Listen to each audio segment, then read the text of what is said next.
Sveiki, su jumis ir vėl Jurijus Slavas ir mes šiandien su jumis tęsime rubriką Efektyvios MLM vystymo technikos. Praeitą kartą mes kalbėjome apie tikėjimo tiltą. Tikėjimo tiltą į tris dalykus, kurie yra svarbus vystant verslo tinklinės rinkodaros industrijoje. Tai yra tikėjimą į pačią industriją, tikėjimą į kompaniją, su kuria dirbate ir jos produktus. Ir patys svarbiausia tikėjimą, tai tikėjimą į savo jėgas ir savo galimybės. Ir aš kalbėjau, kad šitie trys tikėjimai yra labai svarbus, tiek pradedant verslą, tiek ir vystant jį, nes kartais mūsų tikėjimas ir įsitikinimas į šitas tris sferas gali pradėti šlubuoti ir kažkur tai nukristi. Šiandien mes pakalbėsime apie tai, kaip tvirtinti ir išsaugoti tikėjimą į pirmąjį iš šitų trijų dalykų, tai yra į pačią tinklinės rinkodaros industriją, nes būtent labai dažnai šitoj vietoj po kažkokio laiko, būnant aplinkoje negatyvioje, kurioje visą laiką šnekama apie tai, kad tinklinė rinkodara neveikia, kad tai kažkas nelegalaus ir panašiai, žmonių tikėjimas, kurie patys dar nėra tvirtai įsitikinę savo galimybėmis ir to, kad jie teisingai pasirinko industriją, gali pradėti šlubuoti. Kas padeda mums išlaikyti tą tikėjimą industriją ir jį kaip tik sutvirtinti? Aš įsitikinęs, kad tai padeda padaryti faktai, kurie kaip tik leidžia mums visą laiką tvirtai žinoti, kad tai veikia ir nereaguoti į įvairias nuomonės, kurios yra tik tais nuomonės ir grįstos kažkokiam nuogirdom. Kokiegi yra tie faktai? Pasižiūrėkime į faktus, pirmiausia, kalbant apie industrijos finansinius rezultatus.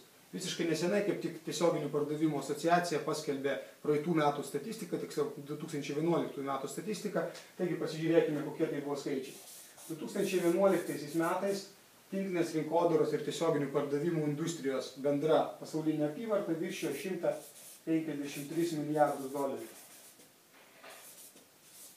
Palyginkime su 2010 metų apyvarta, kuri buvo $125 su trupučiu milijardų.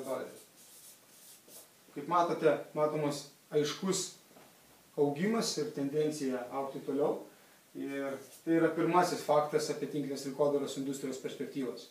Palyginkime žmonių kiekį, kurie dirbo tinklinės rinkodaros tiesioginių pardavimų industrijoje pasaulyje. Vėlgi 2011 metais šis skaičius viršijo 93 milijonų žmonių. Lyginant su 2010 metais, tokių žmonių pasaulyje buvo apie 75 milijonų. Vėlgi, antrasis faktas rodantis tendencijas augti ir aiškės perspektyvas augimo pasaulyje. Industrija, kuri pasaulyje egzistuoja, kalbant apie tiesioginius pardavimus virš 150 metų, tinklinė rinkodara virš 100 metų, tai parašykime štai tokiu būdu. Industrija, kuri tiek laiko egzistuoja pasaulyje ir rodo kiekvienais metais augimo tendencijas, tikrai negali būti, mano įsitikinimu, kažkas tai neveikiančio, kažkas tai nelegalaus arba panašiai. Kalbant apie galimybės pačioje industrijoje, žinoma, jos yra vienodos pradžioje visiems joje dalyvaujančiams, tačiau pasiekiantis aukščiausio rezultato yra ne visi, kaip ir visose kitose sferose gyvenimuose. Tačiau tai niekai nėra susijęs su ta sąvoka, kad tinklinė rinkodara yra piramidė, kaip dažnai mums tenka girdėti aplinkui. Mano įsitikinimu tai yra visiškai priešingas dalykas, jį galima būtų pavaizduoti kaip štai tokį atvirkščią piramidėj dalyką, apverstą trikampį. Kodėl? Todėl, kad piramidėje viršuje gali būti tik tais kažkas vienas. Ir tada tokiu atveju piramidėje yra visa tai, ką mes tradiciškai neskaitome piramidėmis. Tradicinis verslas, vyriausybė, valstybė, nes tenais yra vienas žmogus, kuris yra viršuje ir tik tais vienas gali būti, kitas turi arba jį peržengti, arba nukonkuruoti, kad būti viršuje. Vienas generalinis kompanijos direktorius, kuris turi keletą pavaduotojų ir žemesnių grandžių ir taip toliau. Vienas valstybės vadovas, vienas ministerijos vadovas ir kitaip negali būti. Tad iš čia esantys žmonės iš apačios į viršų gali patekti tik tais konkuruodami vieni su kitais ir tokiu būdu lipdami per galvas kartais ir stengdamiesi būti štai tame viršuje. Tinklinėje rinkodaroje yra visiškai atvirkščias procesas. Kai kiekvienas pradedantis tinklinės rinkodaros verslo pradeda štai čia apačioj ir įdėdamas savo pastangas, ugdydamas save, mokydamas, įsigydamas naujų įgūdžių, jisai gali būti štai čia pačiame viršuje. Ir gali užlipti gerokai aukščiau rezultato prasme negu žmogus, kuris jį pakvietė. Taigi kiekvienas priklausoma nuo savo įdėtų pastangų, savo įdėtos energijos, laiko, jisai gali būti gerokai aukščiau to žmogaus, kuris jį pakvietė. Žinoma, niekada nebus taip, kad visi mes būsime čia kažkur viršuje. Bus žmonių, kurie pakils iki čia, bus žmonių, kurie pakils iki čia galbūt ir kaip ir visose gyvenimo sferose, turbūt patį didžiausią sėkmę pasiekia maždaug apie 5%, 5-10% žmonių.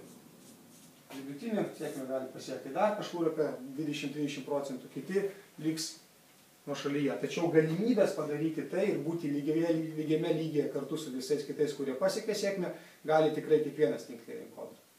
Kai jūs žinote šitos faktus, kalbant apie finansinės apyvartas visos industrijos, apie žmonių kiekį, kurie kiekvienais metais vis daugiau prisijungia prie tinklinės rinkodaros ir tiesioginių pardavimų industrijos, ir faktus, kad kiekvienas gali pasiekti aukštumas, nepriklausomai nuo to, kur jisai pradėjo ir kada, bet priklausomai nuo savo įgūdžių, nuo savo įdėtos energijos ir nuo savo įdėtų pastangų bei noro mokytis, jūs tikrai niekuomet neturėsite abejonių pačia tinklinės rinkodaros industrija. Ir tai yra faktai, kuriuos jūs galite naudoti bendraudami su žmonėmis, kuriuos jūs galite naudoti stiprindami savo tikėjimą ir padėdami jam išlikti pačiam viršuje. Tokiu atveju jūsų tikėjimo tiltas į tinklinės rinkodaros industriją visą laiką bus tvirtas ir jūs visą laiką būsite pačioje to tilto viršūnėje. Kaip aš jau ir buvau minėjęs, yra dar keletas kitų tiltų. Taip, tai yra tikėjimo tiltas į kompanijos produktus ir į pačią kompaniją, su kuria jūs dirbate. Ir tikėjimo tiltas, kuris mano įsitikinimu yra pats svarbiausias, tikėjimas į patį save ir į savo galimybės. Kaip stiprinti šiuos du tiltus ir kaip išlikti šitų dviejų tiltų viršūnėse, mes pakalbėsime kitose mūsų rubrikos pamokose. Su jumis buvo Jurijus Slavas, iki kitų kartų. Sėkmės!